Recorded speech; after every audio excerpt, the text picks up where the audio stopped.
Alan Watts, the philosopher who spent decades trying to translate Eastern wisdom to the West, said something that still bothers a lot of people to this day. He said that the endless search to feel complete through external things is like trying to bite your own teeth.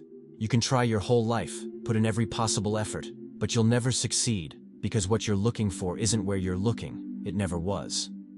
And maybe that's the hardest truth to swallow, the most disturbing one to accept. There's a type of loneliness that doesn't arise because you lost someone or because you're too alone, but because you started seeing things you can't unsee anymore, perceiving realities you can no longer ignore. And this clarity, this inconvenient lucidity, separates you from the world in a way nobody prepared you to handle.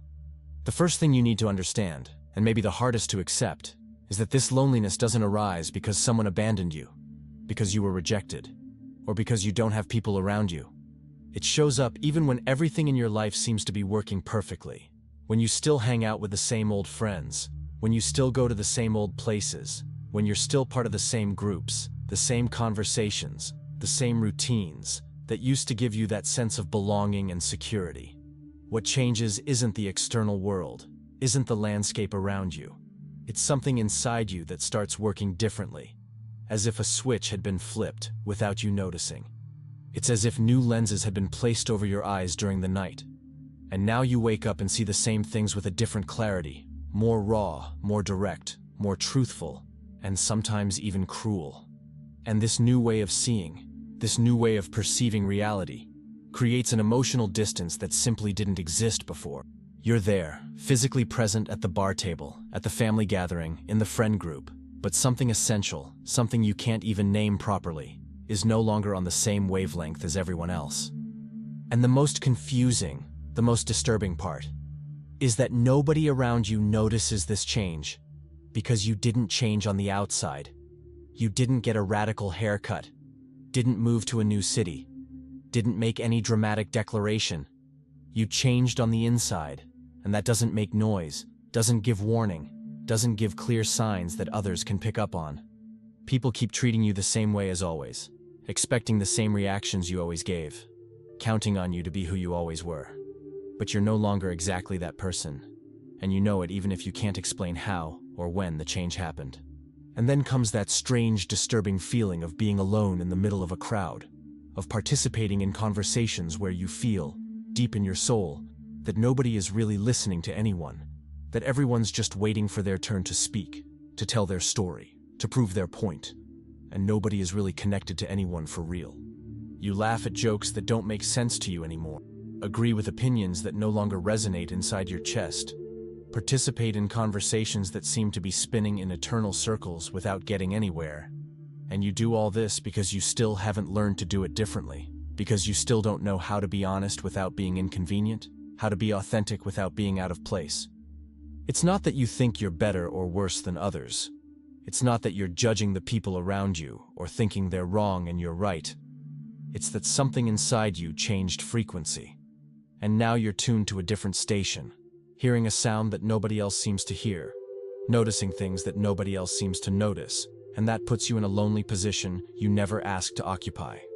What happens, and this is fundamental for you to understand, is that gradually, without you really noticing how or when it started, you stop feeling like a natural part of the world around you.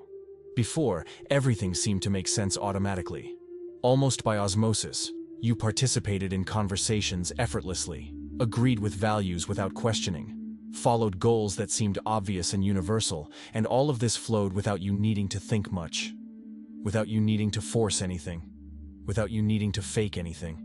It was as if you were in a rushing river and the current carried you along with everyone else, and that was comfortable, it was safe, it was what everyone did, and there was no reason whatsoever to question it. But now, something has radically changed.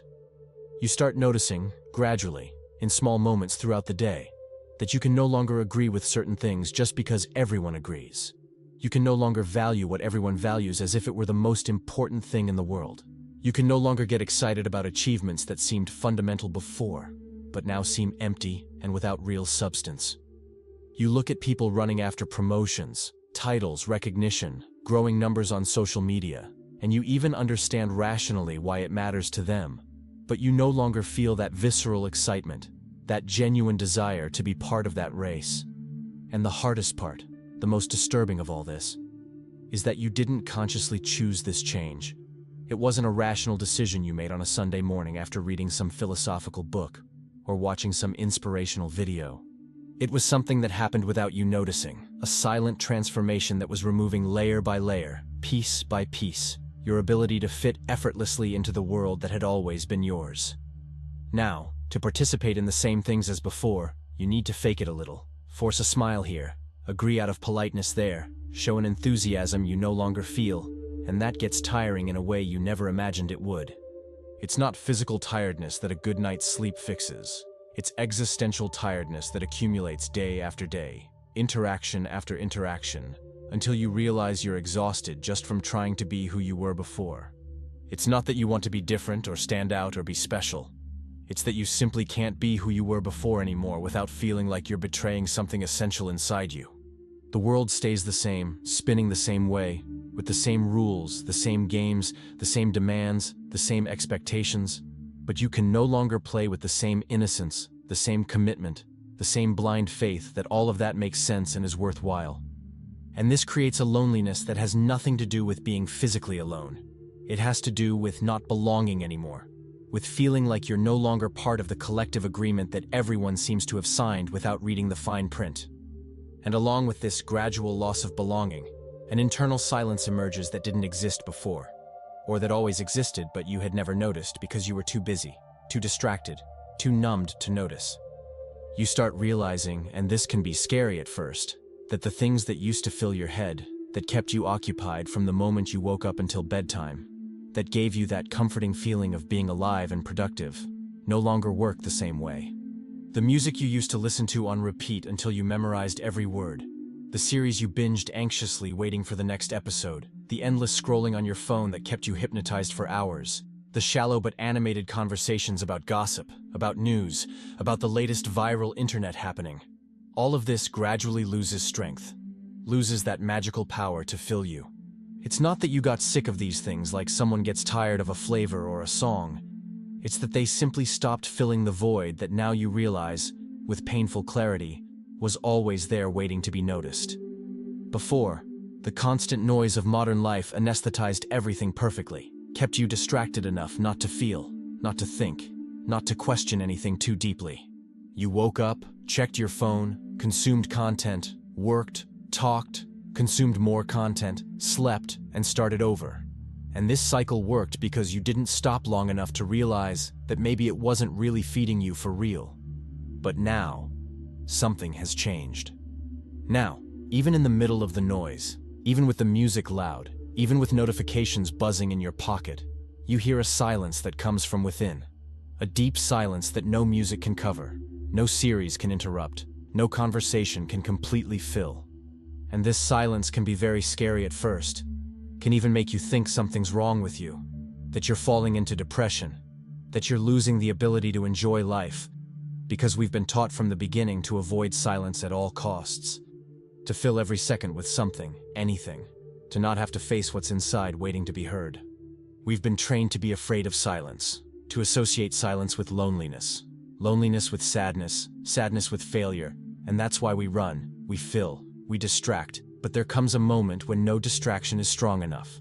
But when the illusions start falling, when you start seeing clearly that much of what seemed important was just sophisticated distraction, when you realize you spent years, maybe decades, running from yourself without knowing you were running, this silence arrives with full force and refuses to be ignored.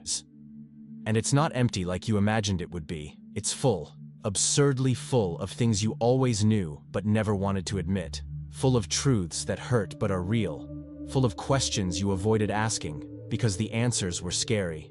If you're enjoying this content, you might also like our exclusive material that's in the first pinned comment. This internal silence, as uncomfortable as it may be, is a sign that your consciousness is completely reorganizing itself, letting go of what no longer serves, opening space for something new that doesn't have a defined form yet. And this isn't comfortable, isn't pretty, isn't worthy of an inspirational Instagram post, but it's deeply necessary and sacred. There's something nobody tells you about seeing with more clarity, about waking up to the reality of things, about leaving the matrix, as they say, The more you see, the more distant you become from everyone. And not because you think you're superior, not because you judge others as ignorant or limited, but because you simply can't not see what you see anymore, can't unsee what's been seen, can't go back to that comfortable innocence from before. You start noticing patterns that repeat eternally in conversations, subtle but constant social games and interactions, existential voids disguised as material achievements. And all of this that used to pass completely invisible on your radar is now too obvious, too glaring, impossible to ignore. It's as if you had watched the making of a movie that used to deeply move you. And now, even wanting to be moved again, even wanting to feel that magic from before, you see the fake sets, the forced acting, the cheap special effects, and the magic simply doesn't work anymore. Lucidity takes the magic out of things, and that hurts in a strange and silent way that's hard to explain to those who are still enchanted. You would genuinely like to be able to get excited about the same things that excite everyone around you, would like to worry about the same problems everyone worries about, would like to find important what seems important to others, but you simply can't anymore, and it's not for lack of trying. You really try to participate enthusiastically, but something inside you refuses. Something inside you doesn't buy that whole story anymore. And then comes that emotional distance that creates deep loneliness. Not because you want to stay away from people, not because you don't value human connection, but because being close, being really present in those spaces, requires too much faking, requires shutting down a part of you that's now always on, always perceiving, always silently questioning. You start realizing that many, maybe most, human relationships are based on silent agreements not to question certain things, not to talk about certain uncomfortable truths, to keep everything on the safe surface so nobody feels threatened or uncomfortable. And you even try to participate in this social game, even try to keep the mask in place, follow the script, say the right things at the right times, but something inside you refuses. Something inside you can't stand sustaining this performance anymore. It's not arrogance on your part. It's existential tiredness. It's not moral superiority. It's deep exhaustion. You don't want to be different from people. You just can't be the same anymore, without completely betraying yourself. And maybe the worst of all, the most painful and lonely, is realizing that you can no longer fake it even when you want to. There's a moment in life, and you don't choose when this moment comes. When the energy needed to sustain false versions of yourself simply runs out, evaporates, disappears without leaving an address. You spent so much time, so many years, maybe entire decades, being what others expected you to be, agreeing to not generate unnecessary conflict, smiling when you were sad inside, carefully hiding what you really thought and felt about things. And all of this worked reasonably well for a while, even worked very well in certain periods, but now it doesn't work even a little bit. It's as if the emotional fuel had completely run out and you no longer had anywhere to draw strength from, where to draw willpower from, where to draw energy from to keep acting in this play where you were never really you. And then the loneliness appears with full force, devastating, because you realize, with a clarity that cuts like glass, that many of your relationships, maybe most of them, were based on this constant acting, this invisible but exhausting effort to be palatable, to be pleasant, to not bother anyone, to not question anything important, to not be too intense, too vulnerable, too real. When you stop faking, when you simply no longer have the energy or will to sustain the masks, some people simply don't know how to relate to you anymore, and that's not necessarily their fault. They never really knew you. They knew the edited version, the safe version, the version that didn't threaten anyone's emotional comfort, that didn't question the rules of the game, that accepted everything without much questioning. And losing these connections hurts deeply, even knowing rationally that they were fragile, even knowing they were based on something that wasn't totally real. Because deep down, we prefer a false and comfortable connection to no connection. We prefer to be loved for who we're not than to not be loved at all. We prefer to belong falsely than not to belong. It's an emotional survival mechanism we develop since childhood. And letting go of that, even knowing it's necessary, hurts like hell. But there comes a point, and you'll know when you get there, when this becomes completely unsustainable, when the cost of faking becomes greater than the cost of being rejected, When the loneliness of being with yourself honestly seems less painful than the loneliness of being surrounded by people pretending to be who you're not. And this is one of the hardest, most painful, loneliest choices that life puts in front of you without asking permission. Do you prefer to be accepted or to be truthful? Do you prefer to belong or to be honest with yourself? Do you prefer the security of the mask or the terrifying freedom of authenticity? And when you choose honesty, even without wanting to choose, even if it's just because you can't do otherwise anymore, loneliness comes along as part of the package, because the world still doesn't quite know what to do with people who stop playing the social game. And there's a silent, devastating loss that happens at this stage, a loss that almost nobody recognizes as a loss, but that's as real and painful as any other. You lose who you were. You lose the person you were for years, maybe your whole life up to that point. The person who had comforting certainties about themselves and about the world, who knew exactly what they wanted from life, who felt secure in their choices, who had a well-defined place in the world, who knew what their role was. That person dies, and there's no funeral, no formal goodbye, no one to recognize this death, no one to console the grief you're living through alone. You wake up one day and realize, with a shock that paralyzes you, that you're no longer that person. And that's scary in a way that's hard to put into words, because the identity you built with so much effort, with so much time, with so much emotional investment, simply doesn't fit anymore. It's as if you had spent years carefully building a house and suddenly realized that house was built on quicksand, and now there's no way to live there anymore. And nobody around understands this grief you're living through, because to them, you're still the same person as always. The same name, the same face, the same story, the same documents. But inside, you're living a silent and lonely funeral. You're burying old versions of yourself. You're letting dreams die that seemed fundamental before but now seem foreign. You're releasing certainties that used to give you structure, but now suffocate you. And the worst part, the most terrifying, is that you don't yet know who will be born from this death. You have no guarantee whatsoever that something better will emerge from this void. You don't have a plan B or an instruction manual.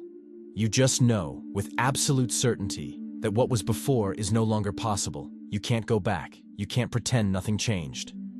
It's grief without guarantee of rebirth, a void without promise of fulfillment, an ending without certainty of a new beginning. And this generates a loneliness that cuts deep, very deep, because you're not just losing people around you. You're losing yourself, or at least the version of you that you knew.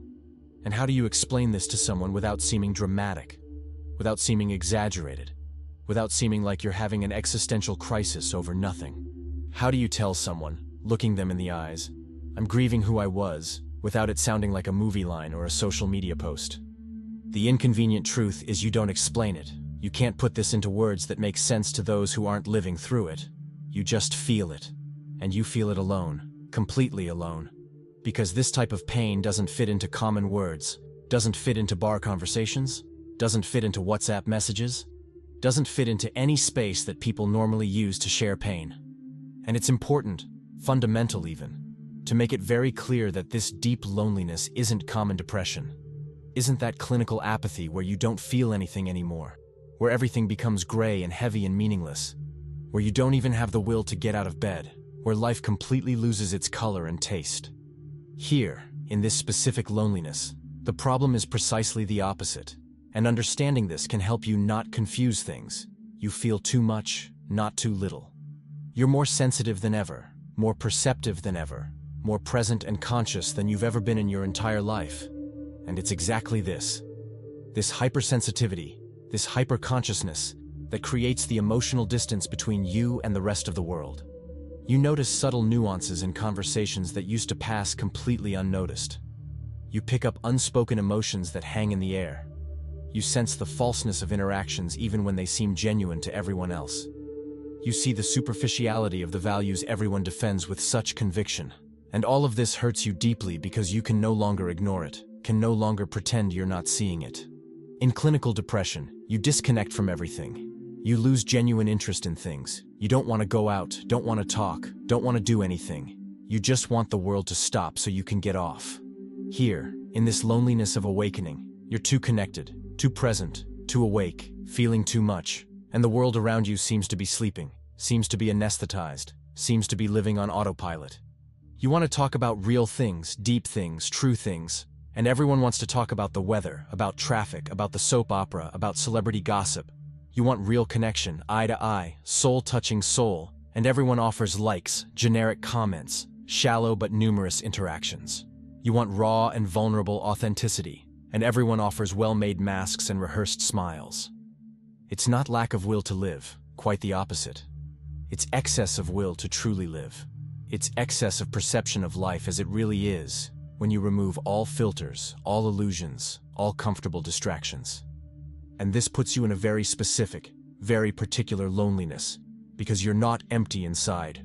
You're full, overflowing even, full of questions nobody wants to hear, full of feelings nobody knows how to receive, full of perceptions that don't fit into the normal conversations people have every day. The problem isn't that you feel too little, it's that you feel too much and have nowhere to put it all, have nobody who genuinely understands, have no way to share this without seeming like you're exaggerating, being dramatic, complicating the simple things in life. And when this loneliness arrives with full force, heavy, dense, it's completely natural to want to run from it any way you can, to want to find some quick way to numb it, to go back to the safe comfort from before, to recover that innocence that made everything simpler and lighter. You seek excessive distractions desperately. Dive headfirst into relationships you know deep down are empty, just to not feel the bigger emptiness inside you. Look for quick and miraculous solutions. Buy courses promising instant transformation. Read self-help books promising 5 simple steps. Seek any promise that there's an easy, painless, quick way to get through this phase without really feeling it. But the hard truth, the truth nobody wants to hear but needs to be said, is that running from this loneliness only infinitely prolongs the internal conflict, only postpones the transformation that needs to happen, only keeps you stuck in an emotional limbo where you're no longer who you were but also don't become who you can be. Because this loneliness, as painful as it may be, isn't a problem to be quickly solved, isn't a bug to be fixed, isn't a disease to be cured with medicine or intensive therapy. It's a natural and necessary process to be gone through with consciousness and patience. It didn't arrive to destroy you, to break you permanently, to leave you alone forever. It arrived to completely reorganize you, to remove all the false layers, to remove what no longer serves, to create empty space where something new, more truthful, more aligned, can eventually grow. And when you try to skip this phase, when you try to artificially accelerate the process or completely avoid the pain that needs to be felt, you just stay eternally stuck in a frustrating loop of starting and restarting without ever really changing for real. It's like wanting the beautiful butterfly flying free without accepting the necessary time inside the dark and tight chrysalis. It's wanting the deep transformation without paying the fair price of transformation. It's wanting the result without going through the process. And the price, the real cost of this transformation, is precisely this: being alone with yourself for a while, facing the internal silence without running, accepting that you no longer know who you are, admitting that you're deeply lost, humbly recognizing that you don't have ready answers, that you don't have comforting certainties, that you don't know where you're going. Running from all this might bring momentary relief, might even make you feel better for a few days or weeks, but it doesn't bring real resolution, doesn't bring true growth, doesn't bring the deep and permanent change that's trying to happen inside you, whether you like it or not. So what is all this loneliness really trying to tell you? What's the hidden message behind all this pain? It's pointing, like a very clear arrow, to the fact that you're living a life that no longer matches at all who you're becoming beneath the surface. It's showing you, sometimes with necessary brutality, that there are completely different ways of living, relating, working, loving, existing in this world. Ways you haven't discovered yet, haven't experienced yet, but that are possible and are waiting for you.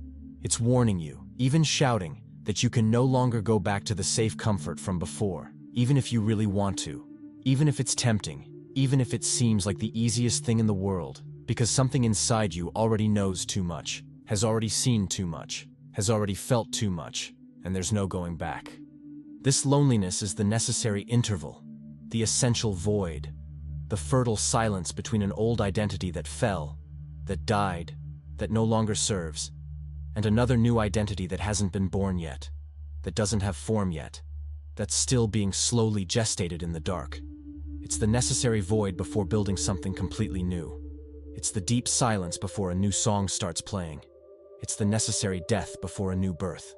And yes, it's deeply uncomfortable. It's scary as hell. It's lonely in a way that hurts in places you didn't even know could hurt. But it's also sacred. It's important.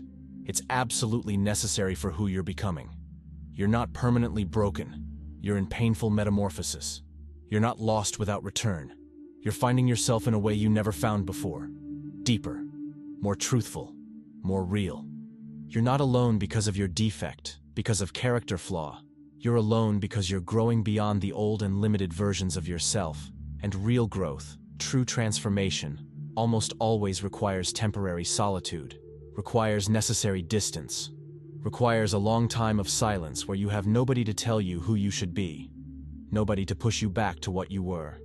And maybe the most important, most liberating, most necessary thing you need to understand now, at this specific moment of your journey, is that going through all this loneliness doesn't need to come accompanied by heavy guilt or paralyzing shame. You're doing absolutely nothing wrong by feeling all this. You're not being weak or fragile for not being able to fit in anymore. You're not being dramatic or exaggerated for perceiving things that others don't perceive or don't want to perceive. This phase is genuinely difficult. It's painfully real. It's deeply transformative. And you have every right in the world to feel the weight of it without cruelly judging yourself for it, without demanding yourself to be stronger, more resilient, faster in the crossing. Many people have already gone through this at some point in life. Many people are going through it right now while you read this. And many people will still go through it in the future, because it's part of the human journey to wake up from time to time. Question, transform. And each person goes through this in their unique way, in their particular time, with their own specific wounds and their own personal discoveries. There's no competition here. There's no better or worse way to make this crossing. There's no ranking of who suffers more or less, who's more courageous or weaker. There's only you, your specific loneliness, your particular pains, and the silent, invisible, but very real courage of not completely running from it, of not numbing everything, of not giving up on yourself in the middle of the hardest path. And this courage you have, even if you don't recognize it as courage, isn't grandiose, isn't heroic, isn't worthy of public applause or social recognition, but it's absolutely real. It's deeply yours, and it's completely sufficient for what needs to be done now. You don't need to have everything perfectly resolved. You don't need to understand everything now with absolute clarity. You don't need to come out of this phase completely transformed and enlightened like a spiritual guru. You just need to get through it, one day at a time, 1 hour at a time sometimes, with the painful but truthful awareness that something important, something essential, something that will define the rest of your life, is happening inside you now. Something that will only make complete sense later on, when you look back with more distance and realize that that deep loneliness, that emotional desert, that scary void wasn't the end of everything, wasn't your definitive collapse, but was the necessary beginning of something new, more truthful, more aligned with who you really are beneath all the masks. So if you're feeling this now, if you intimately recognize this loneliness that doesn't have perfect logical explanation, that can't be solved with more company or more noisy distractions, know with absolute certainty that you're not alone in this human experience, even if you feel completely alone in the entire universe. Many people have already gone through this and survived. Many people are going through it right now and resisting, and many people will still go through it and will need courage too. And each one crosses in their particular way, in their specific time, with their own open wounds and their own revealing discoveries. There's no competition here. There's no better or worse way to cross this desert. There's no perfect manual or guaranteed script.